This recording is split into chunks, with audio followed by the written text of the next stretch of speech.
Good morning, everyone, and a very warm welcome to August 2026. I am Aditi, a fourth year Karta scholar at Flame University. And I'm Mohsen, a third year Karta scholar at Flame University. And together, we'll be your hosts for the day. Before we begin with the event, we just want everyone to take a second and look around this room. Because this room is special. In this room today, we are representing the youth who are first generation learners from rural parts of our country and who got the opportunity to study at some of the best institutions in our country. Many of us come from marginalized communities and have grown up facing the kind of challenges that Dalit and Adivasi communities have faced for thousands of years. Some of us comes from regions affected by conflict, displacement, and climate realities that most people never even get to see closely. We are students who grew up without libraries in our villages. We are students who worked on farms during the summer to support our families. Some of us have seen our siblings discontinue their education.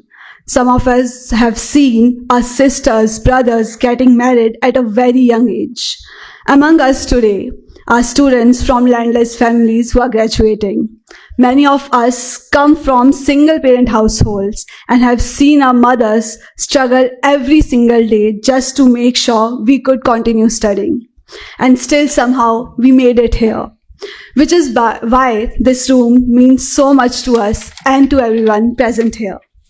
Because in this room, we also have parents who made impossible sacrifices, mentors who stayed up late answering calls and messages, educators, funders, employers, social sector leaders, and people who genuinely believe that talent should never be limited by where someone is born. And that is exactly why we are here today. The word Agaz means a beginning, and today is exactly that. A beginning of new journeys, new conversations, new possibilities, and hopefully a beginning of looking at opportunities in India and how they can look like. Because the truth is potential exists everywhere, but access does not, exposure does not, networks do not, social capital does not, and neither does cultural capital. And at the same time, mentorship has not reached far-fetched corners of this country. An opportunity still remains to be seen. And that gap is exactly what Karta Initiative India Foundation is trying to transform. Before we move ahead, we really want to acknowledge the people who made this day possible. First, to Aparna ma'am and Shashank sir, thank you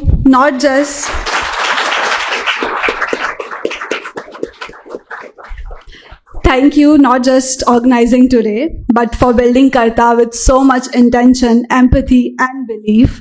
Karta is not just a program. It is not just mentorship. It is not just higher education support. It is a long-term commitment to young people from diverse and underrepresented communities, helping them access opportunities that were never designed keeping them in mind. And more importantly, reminding them that we belong in those spaces. To every mentor in this room, thank you for choosing to invest your time, care, and patience into our journey. Mentorship is all about telling someone that they are not alone in this. And that has changed the lives of not both of for us, but for hundreds of scholars that continue to study in universities all across India and the few that are graduating today. We want to acknowledge our school teachers and professors. Many of us are standing here today because somewhere along the journey, a teacher believed in us before we believed in ourselves. A professor encouraged us to apply somewhere we never thought we belonged. Some pushed us harder, some guided us patiently, and some simply reminded us that yes, our dreams were valid. Those moments may have seemed small then, but for many of us, they changed the direction of our lives. And for that, we are deeply grateful. We also want to acknowledge the universities and institutions that opened the door for us. For many first-generation learners, these spaces are not just an academic transition, they are a social, cultural, and an emotional one. While there is a long way into going into making these spaces truly inclusive, but we continue to work on making them truly inclusive. Thank you for giving us the opportunity to learn, grow, and imagine a bigger future for ourselves. To all the parents and families here today, this celebration belongs to you as well. Behind every student sitting in this room is a family that sacrificed comfort, certainty, and stability so that their child could dream bigger. Your strength brought all of us here. And finally, to every Karta scholar here today, you are the reason this room even exists. Your journeys are not just stories for people to be clapped on and move on from. They are reminders that brilliance has never only belonged to privilege, and today is about celebrating that.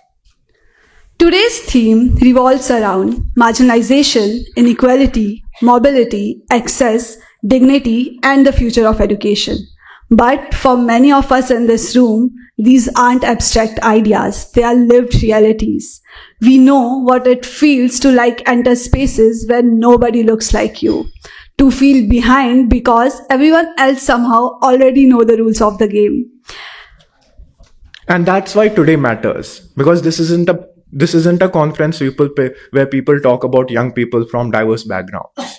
This is a space where those people are in the room, they are on the stage and inside the conversation, and that transforms everything. Throughout the day, we will be asking difficult, inconvenient, but important questions. What does equal opportunity actually mean in a country where your postcode, your caste, your mother tongue, and your family's income shape your life chances before you even turn 10? Why does the constitutional right to education ends at the age of 14?